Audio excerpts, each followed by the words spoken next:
সেদিন আমাদের ইচ্ছে হয়েছিল আমরা সাউথ ইন্ডিয়ান খাবার ট্রাই করব। তাই যেমন কথা তেমনি কাজ, তো আমরা চলে গেছিলাম খুঁজতে খুঁজতে সাউথ ইন্ডিয়ান খাবারের জন্য। প্রথমে আমরা গিয়ে চাটা অর্ডার করে নিয়েছিলাম। চা খেতে খেতে অনেকক্ষণ সময় কাটালাম। অ্যাকচুয়ালি আমাদের অনেক দিন পর সেদিনকে দেখা হয়েছিল, তাই আমাদের কথা আর গল্প শেষই হচ্ছিল না। তো আমরা গল্প করতে করতে তারপর আমাদের খাবার অর্ডার করে দিয়েছিলাম। তো অর্ডার করেছিলাম হচ্ছে ইডলি। আমি নিজের জন্য হচ্ছে ইডলি অর্ডার করেছিলাম। এই হচ্ছে ইডলি, সাম্বার আর চাটনি।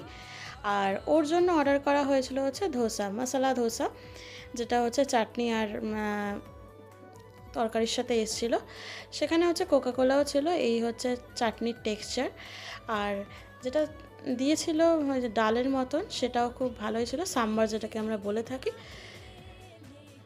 তোমরা দেখতেই পাচ্ছ। তো সেখানে সাউথ ইন্ডিয়ান খাবার ছাড়া আরও অনেক ধরনের খাবার পাওয়া যায়।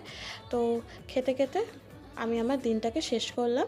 তো চলো, আজকের মতন টাটা। দেখা হচ্ছে নেক্সট কোনো ব্লগে।